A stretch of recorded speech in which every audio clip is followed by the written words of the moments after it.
Fonction réciproque, exercice 2, c'est comme l'exercice 1. On va montrer que f admet une fonction réciproque, puis on va déterminer f moins 1. Alors pour cela, on montre que f est continu, strictement monotone, et on détermine f de i. On trouve que f est continu sur 2 plus l'infini. Pour la monotonie, il faut faire attention. On retranche le 2 parce qu'il annule f', c'est-à-dire que f n'est pas dérivable en 2 à droite. Pour f', c'est facile, comme dans l'exercice 1, on trouve que f' de x est égal à 2 plus 3 sur 2 fois la racine carrée de 3x moins 6. Elle est positive, quel que soit x appartient à l'intervalle ouvert 2 plus l'infini. Donc f est strictement croissante sur l'intervalle. Maintenant, elle est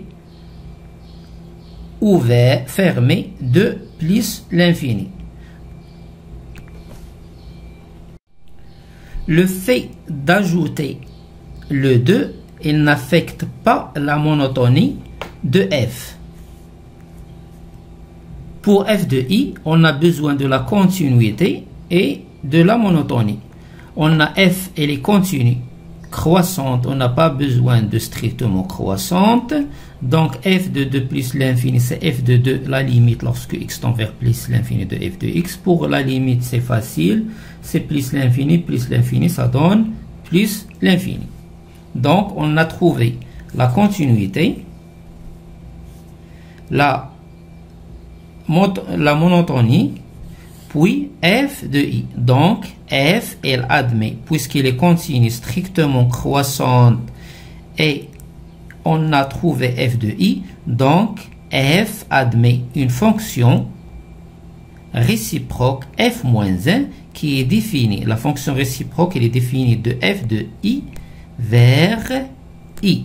Donc maintenant, elle reste à déterminer f moins 1.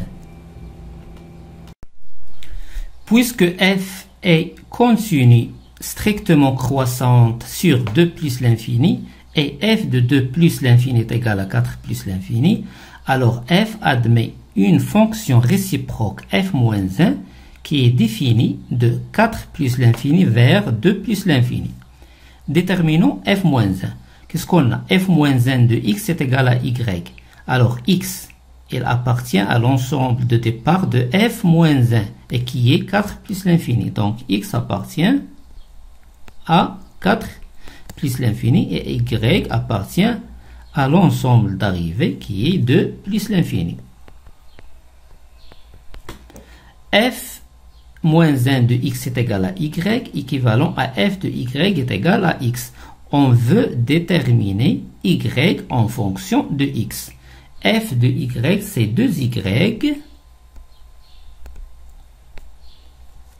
plus la racine carrée de 3y moins 6 égale à x. Donc, 2y moins x est égal à moins la racine carrée de 3y moins 6. Puis, on va lever au carré. 2y moins x le tout au carré, ça fait 4y carré moins 4xy plus x carré est égal, ceci au carré, ça fait 3y moins 6, équivalent à 4 fois y carré moins y facteur de 4x. 4x. Ici, moins 3y. On a factorisé par moins y, ça fait plus 3. Plus 3. Plus x carré plus 6 est égal à 0. on a une équation du deuxième degré. L'inconnu, c'est y, a moins b, le moins,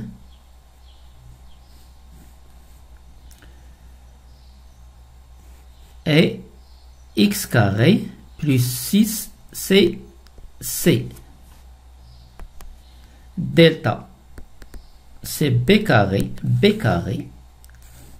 le moins n'infecte pas la solution, donc c'est 4x plus 3, le tout au carré, moins 4a, c'est-à-dire fois 4 fois c, x carré, plus 6. Alors, 16x carré moins 16x carré, ça donne 0. Donc, il reste 4 fois 3, 12 fois 2, ça fait 24x. 9 moins 16 fois 6, ça fait 60, ça fait 87.